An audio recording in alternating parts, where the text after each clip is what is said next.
Praise Lord everyone, God bless you so much. प्रभु का धन्यवाद आज के दिन के लिए जो प्रभु ने हम सभी को दिखाया।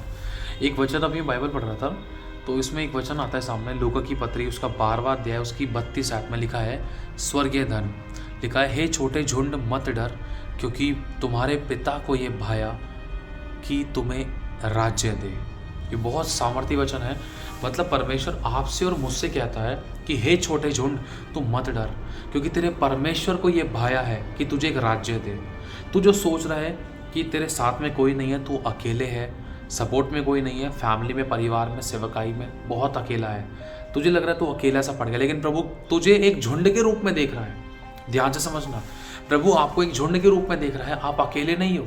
आपको लग रहा है कि आप अकेले हो, लेकिन प्रभु आपको कैसे दिख रहा है? प्रभु कह रहा है, हे छोटे झुंड तू मत डर, क्योंकि परमेश्वर को ये भाया है कि तुझे एक बड़ा राज्य दे, तुझे एक राज्य दे। राज्य छोटा नहीं होता है। ध्यान से समझना, प्रभु आपकी परिस्थितियों में आपको कुचला हुआ नहीं देख रहा है। प्रभु आपको आपकी परिस्थितियों में, आपकी परीक्षाओं में, आपके दुख दर्द पीड़ा समस्याओं में आपको एक सामर्थ्य योद्धे के समान, एक जाति के समान, एक बड़े झुंड के समान आपको प्रभु देख रहा है।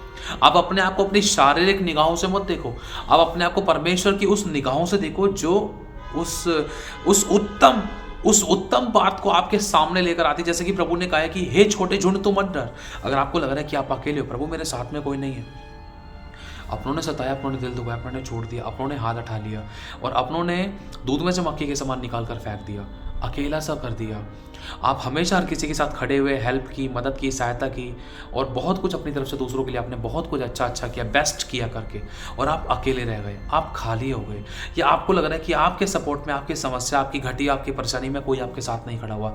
लेकिन प्रभु आपको अकेला नहीं देख रहा है। प्रभु आपको एक झुंड के रूप में देख रहा है कि हे छोटे झुंड तू मत डर। मतलब प्रभु को पता है कि तेरे को डर लग रहा है, इसलिए प्रभु आपसे कह रहा है कि तू मत डर, क्योंकि परमेश्वर को ये भाया है। क्यों? क्या भाया है? ये भाया कि तू प्रभु में बनी हुई है, अभी भी तू प्रभु की ओर ताक रही है, धीरज धरा हुआ है कि प्रभु मेरा जरूर करेगा। आपको लग रहा है कि प्रभु काम नहीं कर रहा, लेकिन प्रभु काम करता है। आपको दिखाई देता है कि प्रभु काम नहीं कर रहा, लेकिन प्रभु काम करता है। आपको महसूस होता है कि प्रभु काम नहीं कर रहा, हालत और परिस्थितियां कितने विरोध में थे, लेकिन प्रभु काम करता है। और प्रभु इस बात से खुश है। लिखा है ना कि यहोवा की शरण लेनी मनुष्य पर भरोसा रखने से उत्तम है, यहोवा की शरण लेनी प्रधानों पर भी भरोसा रखने से उत्तम है। धन्य है वे जिन्होंने अपना ध्यान, अपना भरोसा परमेश्वर की ओर लगाया। जो प्रभु की ओर ताकते हैं उनके मुंह कभी काले नहीं हुए, वो कभी लज्जित नहीं होने पाए। इसलिए प्रभु कहता है कि मत डर, तेरे परमेश्वर को ये भाया है कि तुझे एक राज्य दे, तुझे उत्तम देगा, तुझे ब्लेस करेगा, तुझे फलवंत करेगा। जो तुझसे नहीं हो सकता उसको खोदा करके दिखाएगा। जहाँ पर डॉक्टरों ने हाथ खड़े कर दिए, लोगों ने हाथ खड़े कर दिए, कोई भी सपोर्ट में नहीं, कोई साथ में नहीं खड़ा हुआ, लेकिन प्रभु कहता है कि मत डर, मैं तेरे साथ हूं, इधर उधर मत ताक, मैं तेरा परमेश्वर, मैं तुझे दृढ़ करूं और अपने धर्मी में दाहिने हाथ से संभाले रहूंगा। आपकी कैसी भी परिस्थिति है, ऐसा क्या है जो खुदा नहीं कर सकता? ऐसा क्या है कि जो खुदा से बढ़कर है? कुछ भी नहीं है ऐसा, सब खुदा के नियंत्रण में है। प्रभु कहता अपनी समझ का सारा मत ले, अपने आप को मेरे हाथों में सौंप, संपूर्ण मन से मुझ पर भरोसा रख, इधर उधर मत ताक। मनुष्य से मांगेंगे, मनुष्य की ओर ताकेंगे तो दरवाजे बंद होते हैं और नुकसान उठाता है इंसान, श्राप के अंडर में आता है।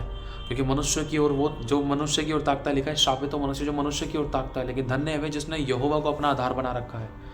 मनुष्य आज देगा, कल सुना देगा, लेकिन जब प्रभु देगा ना, वो कभी नहीं सुनाएगा, वो ब्लेस करेगा और प्रभु को वापस कभी लौटाने की जरूरत नहीं पड़ती। हाँ, 10 पैसा देते वो वाली बात अलग है, हम अपनी खुशी से कोई भेंट देते वो वाली बात अलग है, लेकिन ध्यान रखना आप मेरे भाई और बहनों, जब प्रभु देता है वो खुशी, आनंद, हर्ष के साथ देता है। जब वो देता है उसमें दुख नहीं मिलाता।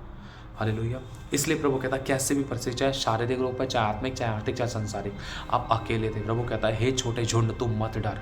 तुझे लग रहा है तूने किसी भी एरिया में, अपनी लाइफ के किसी भी हिस्से में, किसी भी एरिया में फेलियर्स को देखा, अकेलेपन को देखा, टूटे पीछे मन को देखा है, या कुछ कर नहीं पा रहे, अपनी तरफ से बेस्ट करके दे रहे, लेकिन सामने से पलट कर अच्छा नहीं मिल रहा है, मेहनत कर रहे हैं, मेहनत पूरा होती है, लेकिन प्रभु कह रहा है हे छोटे झुंड तू मत डर, तेरे परमेश्वर को ये भाया है कि तुझे एक बड़ा राज्य दे। क्यों?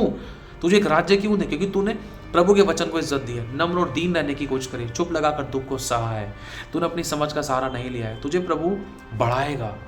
तूने बुराई के बदले बुराई नहीं करी, तूने चुप लगाकर सह लिया, नुकसान हुआ उठा लिया, समझ पा रहे? तूने वचन को इज्जत देने की कोशिश करी। हाँ प्रभु, बहुत बार गिरा तू, बहुत बार गिरी, लेकिन फिर भी तू वचन में बनी हुई, बदलना चाहती है, पश्चातापी हृदय, मन परिवर्तित होने के लिए प्रभु के निकट लाने की कोशिश की। हाँ प्रभु, बदलना चाहती, मैंने पाप किया, अपने पाप का तू अंगीकार करता है, तूने अंगीकार किया है, तू करती है, तो इस कारण प्रभु तुझे एक राज्य देगा। क्यों?